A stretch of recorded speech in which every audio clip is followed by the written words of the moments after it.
pero muchos fuera de El Salvador e incluso también dentro de El Salvador temen que el presidente Bukele se convierta en un dictador. Acaban de lograr la mayoría absoluta en la Cámara con 56 de los 84 escaños. Esta es una victoria política importante, pero muchos fuera de El Salvador e incluso también dentro de El Salvador temen que el presidente Bukele se convierta en un dictador. Le doy una frase de José Miguel Vivanco de Human Rights Watch. Él dice: Bukele entiende que por su popularidad es invencible y El Salvador va camino de convertirse en otra dictadura latinoamericana. Sobre el temor de que Bukele se convierta en dictador, le doy el siguiente dato. En febrero del año pasado, el mandatario irrumpió en el Congreso con militares y con policías armados para presionar a los legisladores a aprobar un préstamo para su plan de seguridad. Eso pasa en dictaduras, señor vicepresidente, no pasa en democracias.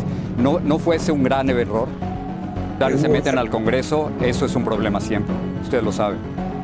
Otra preocupación serían posibles abusos de poder del presidente Bukele. Él autorizó el uso de la fuerza letal para matar a las pandillas. Él dijo literalmente, y lo cito: el uso de la fuerza letal está autorizado para defensa propia o para la defensa de la vida de los salvadoreños. De nuevo, Human Rights Watch dice que esto puede realmente terminar con la democracia en El Salvador.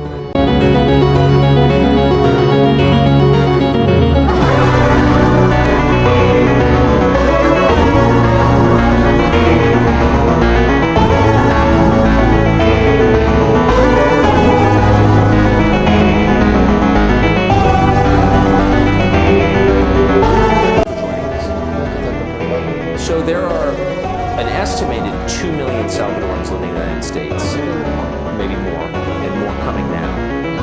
Why do you think so many people have moved from this country to the Well, it's obvious. I mean, our country has failed to provide two basic things, which are the two main drivers of immigration, which is the lack of economic opportunity and the lack of security. Most people doesn't want to leave their country. Right. They like their culture, they like their food, they like their weather. I mean, it's their country. They have their family members here, their friends.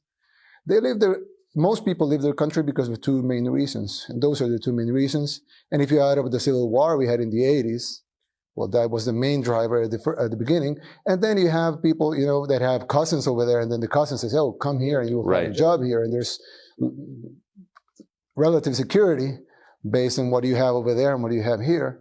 And so those are the main drivers of immigration. Our country has failed to provide security and economic opportunity, so people leave. So, but if the richest country in the world says, if you cross over the border, we will give you free healthcare, free education, all these benefits, I mean, that's a draw, isn't it? Of course, it's an incentive. I mean, everything in life is pros and cons, right? Yes. So you have, for immigration, you have a con that probably you don't know the language, or you have the journey is a difficult one. You may die in the journey. But if in the end you will receive a lot of things, of course, the pros go up and the cons go down. So it depends. It's an incentive game here. And if, for example, if here in El Salvador we have better jobs and better security, it's less of an incentive. And you can see it in the numbers.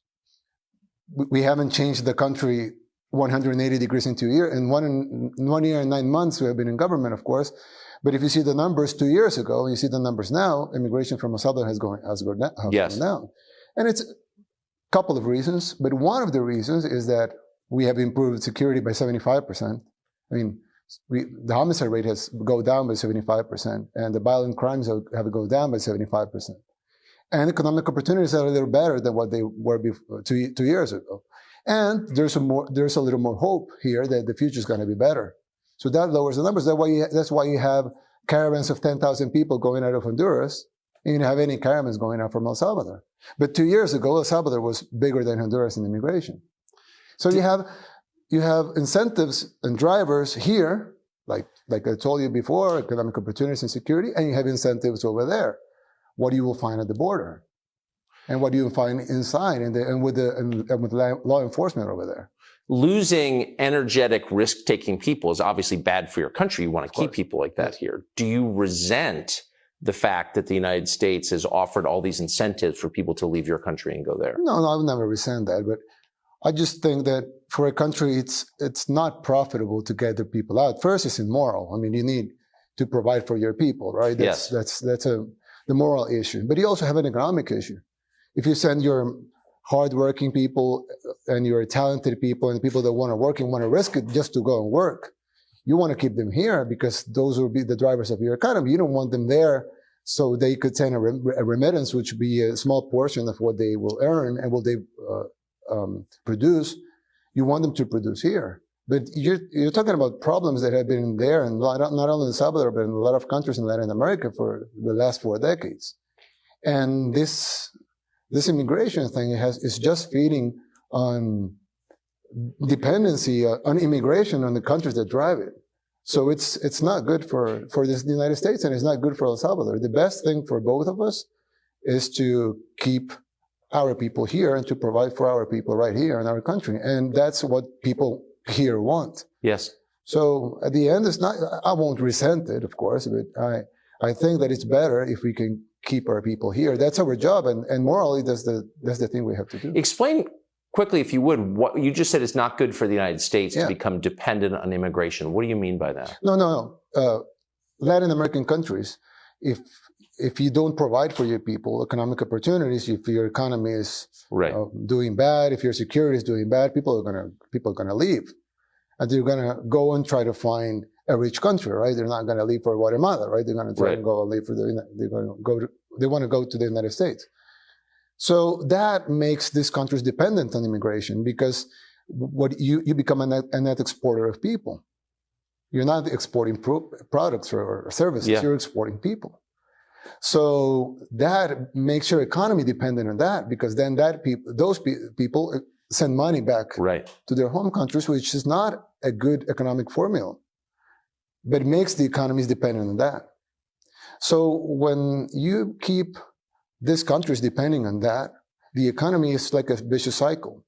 So it's bad for the United States because immigration will go up, and it's bad for our countries because people leaving the country will go up as well. So it's bad for both of us.